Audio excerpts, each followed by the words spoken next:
नमस्कार, स्वागत है आपका मुनाफे की मंडी में, जहां हम आपको कमोडिटी मार्केट की तमाम बड़ी खबरें और बेहतरीन ट्रेडिंग कॉल्स भी हम देने की कोशिश करते हैं। आज हमारे साथ 6 मेहमान होंगे अगले आधे घंटे तक। अजय केडिया हैं केडिया कमोडिटी से, दिव्या गगलानी हैं हमारे साथ एक्सिस सिक्योरिटीज से, जिगर त्रिवेदी हैं रिलायंस सिक्योरिटीज से, साथ ही हमारे साथ डॉक्टर आनंद कुमार गुप्ता होंगे, ज्वेलर हैं हरिप्रिया ज्वेलर से, और साथ ही 2 और मेहमान होंगे, विवेक अग्रवाल होंगे, भारत सब कॉन्टिनेंट एग्री फाउंडेशन के एमडी हैं, उनसे हम दलहन मार्केट का हाल जानेंगे, और साथ ही किशोर शाह होंगे, जीरा कारोबारी है, जीरे में जो ये गिरावट बढ़ती जा रही है इस पर हम उनकी राय लेंगे। लेकिन सबसे पहले आज बड़ी खबर है कच्चे तेल को लेकर, जहां पर तेजी दिख रही है। ब्रेंट क्रूड का भाव 78 और एमसीएक्स पर भी अब धीरे धीरे भाव 6100 रुपए की तरफ बढ़ रहा है। जिस तरह से लाल सागर को लेकर वापस से चिंता बढ़ी है और हूती विद्रोहियों के खिलाफ जो सैन्य अभियान यूएस की तरफ से चलाए गए और अमेरिकी नौसेना ने हूती के 3 बोट को यहां पर नष्ट किया और वहां पे 10 आतंकियों के मारे जाने की भी खबर है। इस वजह से यहां पर जो चिंता है, जो जियोपॉलिटिकल कंसर्न है, वो काफी बड़े हैं, उससे क्रूड कीमतों को तेजी दिख रही है। केडिया जी, आप बताइए क्या करना चाहिए ऐसे माहौल में कच्चे तेल में? अगर ऑप्शंस में ट्रेडर्स के लिए कोई मौके दिख रहे हैं तो वो भी बताइएगा।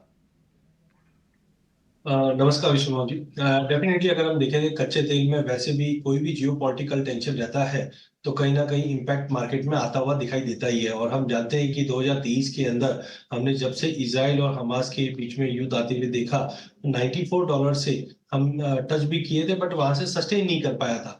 टाइमिंग हमें लगता है कि जो कंसर्न्स है यहूदीज को लेकर ये और एस्केलेट होता हुआ दिखाई देगा, जिसके चलते हमें लगता है कच्चा तेल अगले 10 से 12 दिन कंटिन्यू तेजी रखेगा। बीच में हमने देखा था रूट जो है, सी रूट है, वो हमने चेंज होते हुए देखा, जिसकी वजह से कच्चे तेल में गिरावट आई थी। करंटली मुझे लगता है कि 6100 का अगर कॉल की बात करें तो 184 रुपीज का भाव है।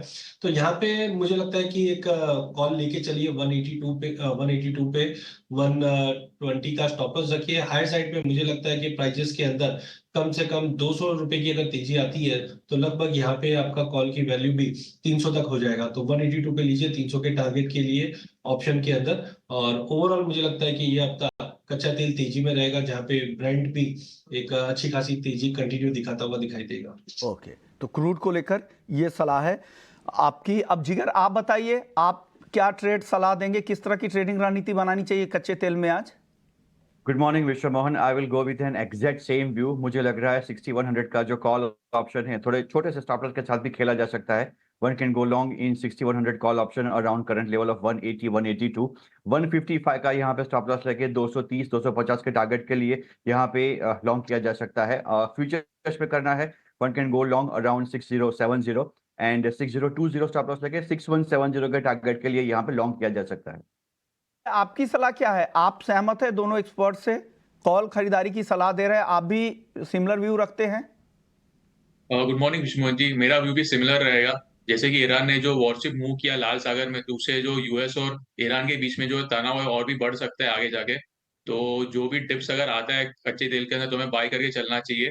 छिया का जो कॉल ऑप्शन है वो 210 के आसपास बाय करके चले। स्टॉप लॉस हम 190 का रखें और टारगेट ऊपर में 250 का मेंटेन करें। भी क्रूड को लेकर नेचुरल गैस में केडिया जी बताइए क्या करें? आज 4% की तेजी यहां पर दिख रही है 222 रुपए के ऊपर, क्या करना चाहिए आज सर? देखिए, नेचुरल गैस की अगर हम बात करें तो कहीं ना कहीं ओवरऑल 2023 सबसे बड़ी गिरावट का कारण रहा, जहां पे हमने प्रोडक्शन बढ़ते हुए देखा, साथ में इन्वेंट्री एलिवेटेड लेवल्स की वजह से हमने कंटिन्यू नेचुरल गैस में काफी बड़ी गिरावट देखी है। बट पिछले 2-3 दिनों में हमने देखा जो रेड सी एरिया है, इसकी वजह से भी कंसर्न्स है। वेदर में कोई मेजर चेंजेस नहीं है, क्योंकि अभी भी माना जा रहा है कि वेदर के मुकाबले जो डिमांड है वो काफी कम रहने की उम्मीद है। बट टेक्निकल ग्राउंड पे मुझे लगता है नेचुरल गैस में ये तेजी है, ये अब तक कंटिन्यू रहेगा। यहाँ पे भी मुझे लगता है कि अगर डोमेस्टिक मार्केट की अगर बात करें तो मुझे लगता है 230 232 तक का एक जंप मिल जाएगा। ऑप्शन के अंदर एक बेहतरीन कॉल बन सकता है। यहाँ पे अगर हम 220 का कॉल अराउंड 16 रुपए 30 पैसे पे मिल रहा है, यहाँ पे आप ले सकते हैं करीबन 12 के स्टॉप लॉस से। हायर साइड पे मुझे लगता है कि 25 तक के टारगेट हम नेचुरल गैस में ऑप्शन में देख पाएंगे। फ्यूचर्स में भी अगर जो करना चाहते हैं करंट मार्केट से लेके चलिए 216 के स्टॉप लॉस से 232 का इमीडिएट टारगेट लगता है। ओके, 229 का इमीडिएट टारगेट है, 216 के स्टॉप लॉस के साथ नेचुरल गैस खरीदे, या फिर 220 के स्ट्राइक की कॉल भी आप एनजी में खरीद सकते हैं। आप सिमिलर व्यू आप भी रखते हैं? दिव्या, आपको भी लग रहा है 220 के स्ट्राइक की कॉल ऑप्शन और खरीदनी चाहिए नेचुरल गैस में? जी, मेरा भी व्यू बाइंग में ही रहेगा। जैसे कि मैंने डिस्कस किया कि जो टेंशन चल रहा है लाल सागर में यूएस और ईरान के बीच में, तो नेचुरल गैस प्राइसेस को भी सपोर्ट दे सकता है। तो जो भी करेक्शन आता है नेचुरल गैस में लोअर लेवल पे तो बाय करके चले। 220 का जो कॉल ऑप्शन है, वो 13 के आसपास बाय कर सकते हैं। स्टॉप लॉस हम 9 का रखें और टारगेट ऊपर में 18 का मेंटेन करें। आप बताइए जिगर, आपकी सलाह क्या है? कच्चे तेल में क्या करना चाहिए? नेचुरल गैस में जी जी, नेचुरल गैस में। मुझे लग रहा है यहाँ पे लॉन्ग इनिशिएट करना ही एडवाइजेबल है। 260 275 के आसपास, 260 270 के आसपास 200 दिन की सिंपल मूविंग एवरेज आ रही है। सो मुझे लग रहा है वहां तक तो मार्केट में एक रैली आनी ही चाहिए। अक्टूबर नवंबर दिसंबर देखिए 320 वाला भाव आज 200 के नीचे भी चला गया था, आज 220 के आसपास है। फ्यूचर्स में खेलना है 221 के आसपास लॉन्ग कीजिए जनवरी कॉन्ट्रैक्ट नेचुरल गैस, 217 का स्टॉप लॉस और 230 229 का टारगेट। ऑप्शंस में अगर खेलना है 225 का जो कॉल ऑप्शन है 23 जनवरी का, one can go long in that around current levels of 13, 10 का स्टॉप लॉस लेके 19 के लिए वहां पे भी लॉन्ग लॉन्ग किया जा सकता है। ओके, तो ये व्यू नेचुरल गैस पे आज जिगर को भी लग रहा है 225 के स्ट्राइक की कॉल ऑप्शन खरीदनी चाहिए और 13 के लेवल पे 19 रुपए का टारगेट, प्रीमियम का टारगेट ये जिगर रख रहे हैं। चलिए अब गोल्ड सिल्वर की बात कर लेते हैं। गोल्ड सिल्वर में आज दोनों ही काउंटर में अच्छी तेजी दिख रही है। 75,000 के करीब अब चांदी पहुंचती जा रही है। अब शुरुआती तेजी बढ़ी है और गोल्ड 63,500 के ऊपर अब आ चुका है, अच्छी तेजी दिख रही है। जिगर, आपका व्यू क्या है? गोल्ड सिल्वर में आज क्या करना चाहिए?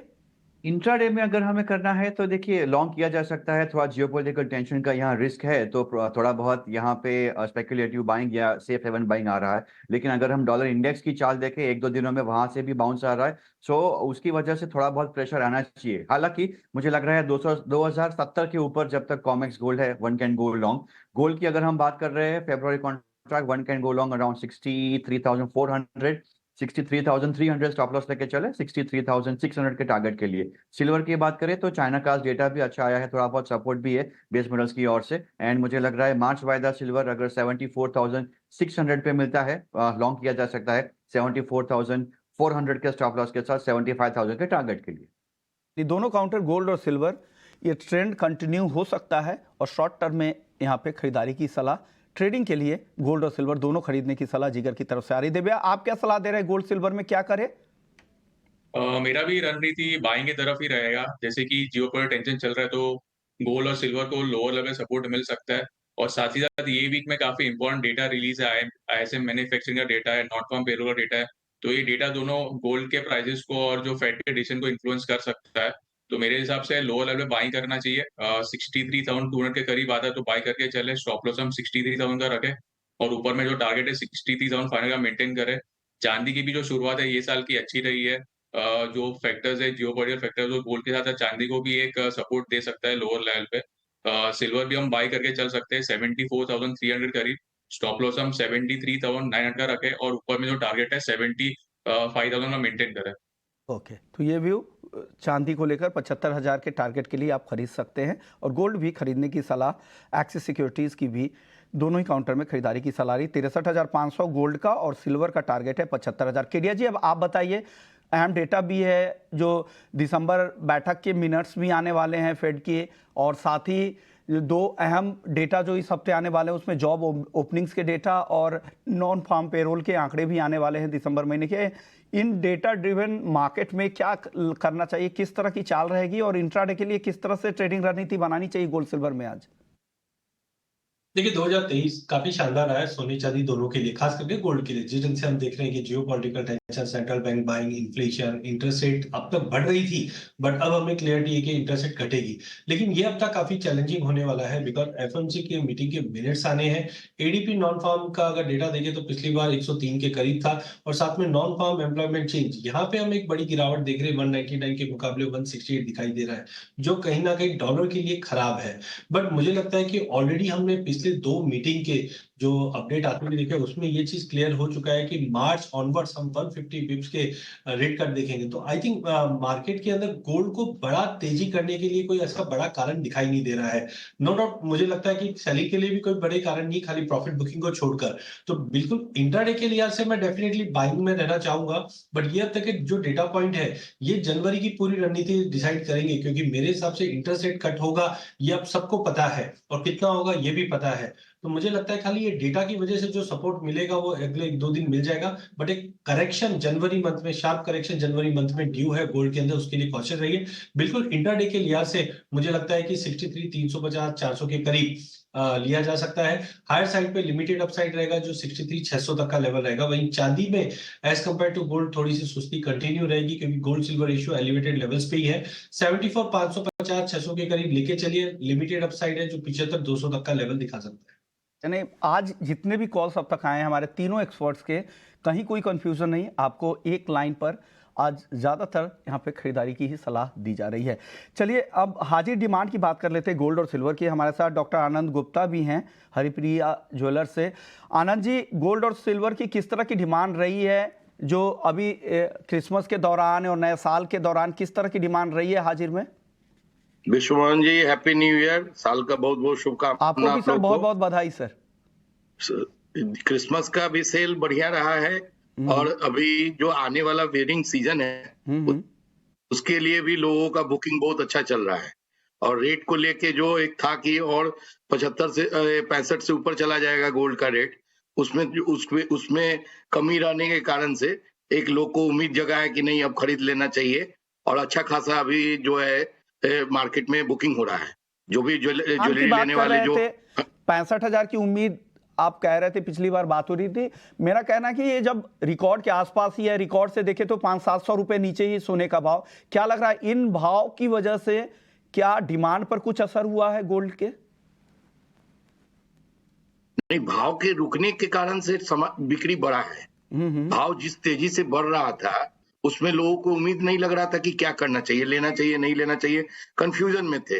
लेकिन जैसे ही रेट एक बार बीच में रुका है उसके बाद लोगों को लगा कि अब ले लेना चाहिए, अब इससे कम होने वाला नहीं है। इस तरह की डिमांड है। खैर चांदी उस तरह की तेजी नहीं दिखी जितनी गोल्ड में है। गोल्ड में जैसा भी केडिया जी कह भी रहे थे, पिछले साल घरेलू बाजार में 15% के आसपास की तेजी दिखी, चांदी उस मुकाबले में धीमी रफ्तार थी। तो क्या चांदी की खरीदारी अच्छी हो रही है? नहीं, चांदी का भी खरीदारी बहुत अच्छा हो रहा है। चांदी में जो यूटेंसिल्स है और जो अभी नया ट्रेंड चालू हुआ है बिजनेस में इंपोर्टेड ज्वेलरी का, वो बहुत बड़ा मार्केट अभी बनते जा रहा है। लोग जो पहले जो प्लैटिनम ज्वेलरी बनाने वाली जितनी भी कंपनी थी पूरे वर्ल्ड के अंदर में, प्लैटिनम का सेल डाउन होने के कारण से सिल्वर 925 इंपोर्टेड ज्वेलरी का सेल बहुत जोरदार बढ़ा है। और हर एक बड़ा रिटेलर, पूरे हिंदुस्तान का बात बता रहे हैं, हर एक बड़ा रिटेलर अपने दुकान में 500 स्क्वायर फीट का जगह में इंपोर्टेड ज्वेलरी को खूब बढ़िया तरीके से सजा रहा है। और सबका दुकानदारी इंपोर्टेड ज्वेलरी के कारण से चांदी में बढ़ा है और चांदी का रेट एकदम मतलब सही दिशा में चल रहा है। शुक्रिया आनंद जी, आपने वक्त निकाला। दो चीजें आपसे बात करके पता लगी कि जो कंसोलिडेशन का जो दौर आया बीच में उससे डिमांड बढ़ी, और दूसरा जो नया ट्रेंड है, एक तो इंपोर्टेड ज्वेलरी का और दूसरा चांदी का दायरा काफी तेजी से बढ़ रहा है। अब चांदी यूटेंसिल्स में जो आप kitchen ware, home ware, decorative items में भी इसकी डिमांड बढ़ रही है।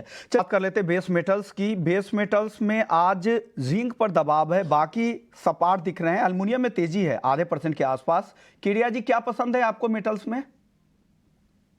बिल्कुल विश्व जी, अगर पूरी बेस मेटल पैक की अगर हम बात करें तो पिछला हफ्ता काफी अच्छा रहा, मार्केट में अच्छा बाउंस भी आता हुआ दिखाई दिया। बट मुझे लगता है कि थोड़ा थोड़ा मार्केट एक रेंज में अटकता हुआ दिखाई देगा। खास करके अगर कॉपर की बात करें तो मुझे लगता है 730 738 का एक ब्रॉडर रेंज है। एल्यूमिनियम में भी हम देख रहे हैं कि प्राइजेस हायर साइड में 214 215 के ऊपर सस्टेन नहीं कर पा रहा है। जिंक के अंदर भी क्योंकि डिमांड साइड कंसर्न जरूर बना हुआ है, लेकिन सप्लाई साइड कंसर्न्स होने की वजह से हमने प्राइजेस को सपोर्ट दिखा। तो बिल्कुल इंट्राडे के लिहाज से मुझे लगता है कॉपर 732 के करीब लेके चलिए, लिमिटेड अपसाइड रहेगा जो 736 37 दिखा देगा।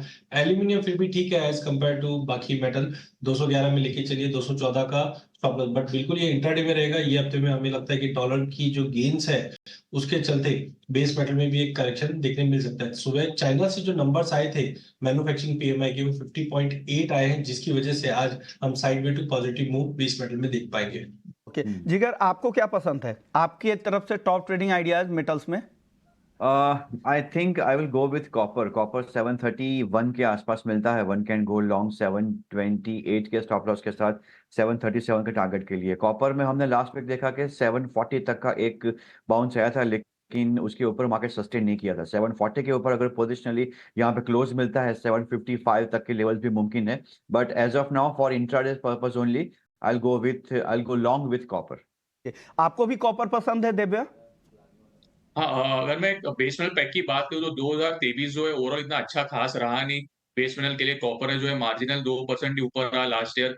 मेन जो डिमांड कंसर्न में चाइना के तौर से आ रहे थे, हमने देखा कि चाइना की जो अर्थव्यवस्था है वो ग्रोथ उसमें काफी स्लो हुआ as compare to other economies. तो ये साल सबकी जो नजर है चाइना पे रहेगी, वो लोग क्या पॉलिसी अडॉप्ट करेंगे इकोनॉमी को ग्रो करने के लिए और जो इन्वेस्टर सेंटीमेंट को सुधारने के लिए। मैं चाइना का जो ऑफिशियल मैन्युफैक्चरिंग पीएमआई डेटा है वो 49 के करीब आया, जो ऑलमोस्ट 6 महीने के लो पे। तो एक्सपेक्टेशन जो है बढ़ गया कि स्टिमुलस मेजर्स देंगे इकोनॉमी को सपोर्ट करने के लिए। तो मेरे हिसाब से अभी ये वीक के लिए बेस मेटल पैकेज जो है पॉजिटिव ट्रेड कर सकते हैं।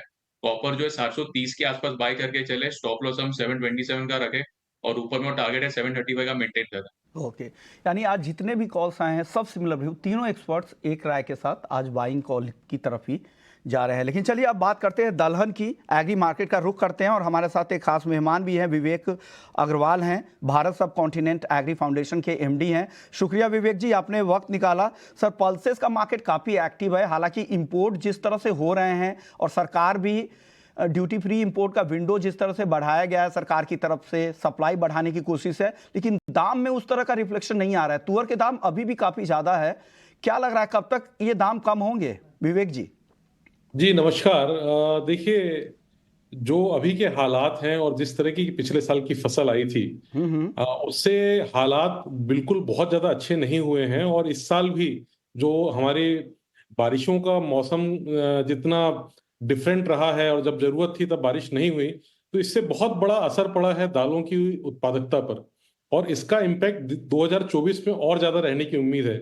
भारत सरकार ने बहुत सारे मेजरमेंट लिए, जिसमें खासकर येलो पीस इंपोर्ट को खोलना एक बहुत बड़ा डिफरेंट चैलेंज था जिसको भारत सरकार ने खोला, और तुअर की इंपोर्ट को भी 2025 तक ओपन रखा है। इन सब चीजों के कारण प्राइस फिर भी कंट्रोल में है। अगर आज आप 2015-16 की स्थिति में जाइए तो वो आम आदमी की पहुंच से बाहर हो चुका था उस समय, जो दालों की इससे कम शॉर्टेज थी उसके बाद, क्योंकि अभी भारत सरकार बहुत कुछ प्रिपेयर है। हमें ये चीज समझनी होगी कि ये बहुत कुछ मौसम पे निर्भर करता है और पिछले साल की पूरी क्रॉप में 20 से 30% का शॉर्टेज था, और इस साल भी जो मौसम विशेषज्ञ हैं वो बोल रहे हैं कि दालों की उत्पादकता पे फर्क पड़ेगा, स्पेशली तुअर पे। तो मेरा ये मानना है कि इस साल इंपोर्ट बढ़ेगा भारत देश में। ओके विवेक जी, अब मेरा सवाल मसूर और चने की स्थिति क्या है, उसकी ग्राउंड रिपोर्ट बताइए, 30-30 सेकंड में जवाब दीजिए।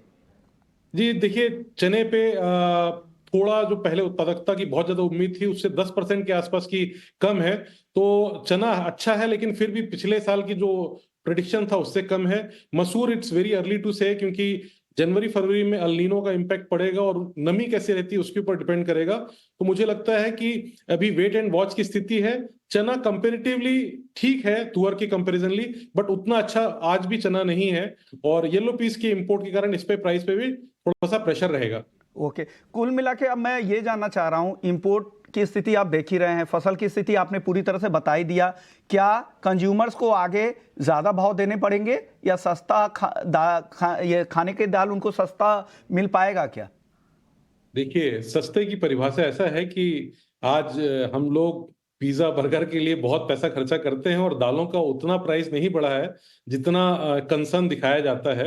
मुझे लगता है कि हम आम व्यापारी वो शहरी क्षेत्र की मैं बात नहीं कर रहा हूं सर, रूरल है और जो किसान लोग हैं ग्रामीण इलाके में जो रहते हैं, उनके हिसाब से हमारी इकॉनमी बहुत बड़ी है, जो साइज जो स्केल है हमारा बहुत बड़ा है, गाँव में रहने वाले ज्यादातर लोग रहते हैं, उनके हिसाब से मैं बात कर रहा हूँ सर। नहीं, देखिए, मैं उनके हिसाब से भी बोल रहा हूँ कि तुअर की प्राइस उतनी ज्यादा नहीं बढ़ी है जितना चिंता का विषय दिखाया जा रहा है। और जो मटर के इंपोर्ट खुलने के बाद सब दालों में 5 से 7 रुपए किलो का नरमी आई है।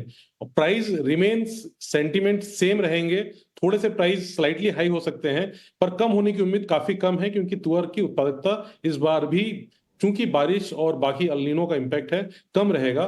तो आप ये मान के चलिए या तो बाजार इस प्राइस पे रहेंगे या इससे थोड़े ऊपर रहेंगे।